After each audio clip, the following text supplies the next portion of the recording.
You know that saying, don't bite the hand that feeds you. Yeah, this company didn't just bite it. They chewed, swallowed, and asked for seconds. And the hand they messed with belonged to the only IT guy holding their entire business together. What happened next didn't involve shouting, threats, or sabotage. Just the law, and a very, very expensive spreadsheet. This story isn't mine, it belongs to the brother of a good friend of mine. When he told me about it, I made him repeat parts because I couldn't believe how clean this revenge was. Let's call the guy at the center of this story Bob. Bob is one of those people who grew up with computers. Not, I know how to reset a router, tech savvy. I mean built systems, broke them, fixed them, and taught others how to use them. By the time this story starts, Bob is working IT for a service and distribution company in Ontario, Canada. At the time, the company had 2 IT employees, and Bob was the more experienced of the 2. The company was messy. They used separate software programs for dispatch, inventory, payroll, finances. Nothing talked to anything else. Data had to be manually moved between systems, reports were clunky, and mistakes were constant. So management decided it was time to modernize. They wanted an ERP system. Now, for anyone who doesn't know, an ERP, Enterprise Resource Planning System, is the brain of a company. Everything lives there. Sales, purchasing, inventory, payroll, employees, vendors, customers. You can track everything. Who sold the most product? Which customer spends the most? Which vendor ships fastest? Which employee clocks in early and leaves late? And Bob had used one of these systems at a previous job. He knew it inside and out. So he recommended it. Management loved that. What they didn't love was how much work it took to implement. Bob was suddenly migrating years of data, configuring permissions, customizing workflows, training every single department. Receivers learned receiving screens. Sales learned order entry. Accounting learned reporting. Bob worked insane hours.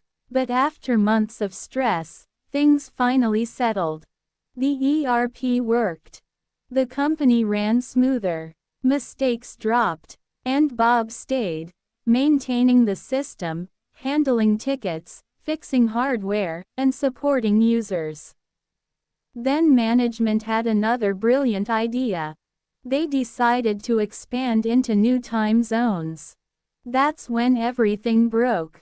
Ontario sits in the middle of Canada's time zones.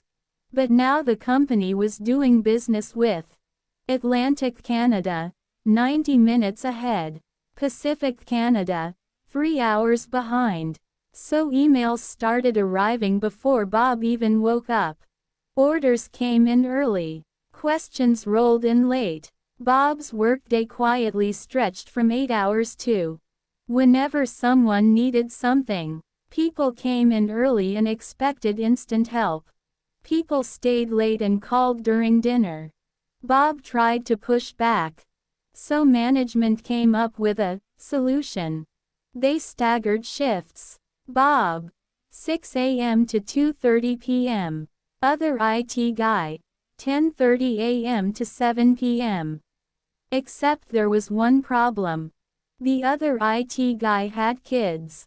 He couldn't work nights. Management insisted anyway. So he quit. Just like that. Bob was now the only IT employee. Management promised to hire someone new. They never did. Why? Because they were offering way below market salary. And anyone qualified enough to run that ERP system laughed and walked away. Bob asked for a raise. Denied.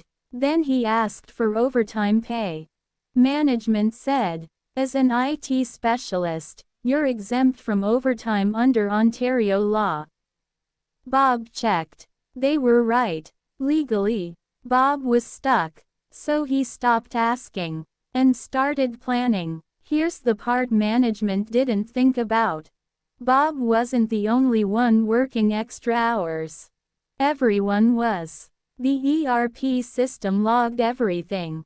Login times, logout times, automatic timeouts, after 15 minutes of inactivity. And Ontario labor law says something very important.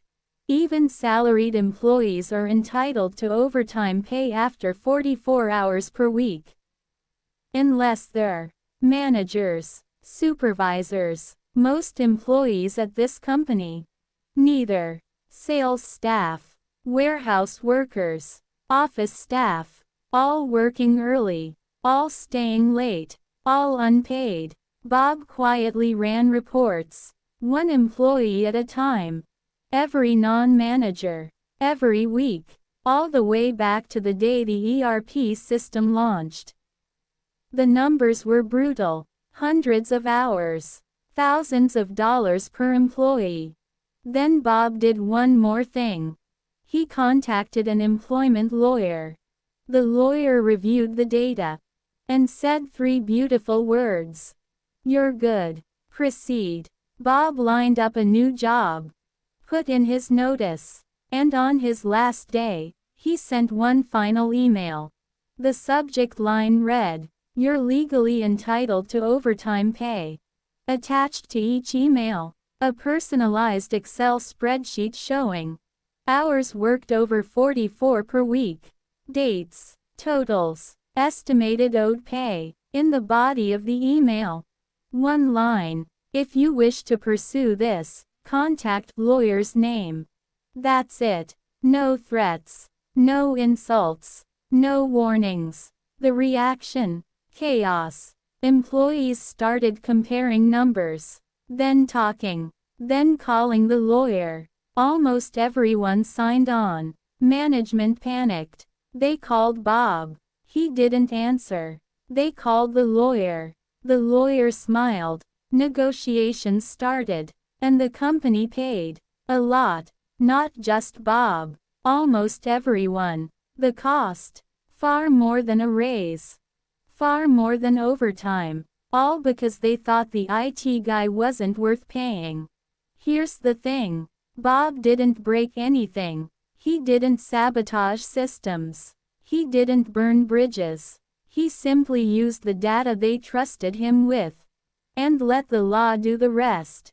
The company didn't lose because of revenge. They lost because of arrogance.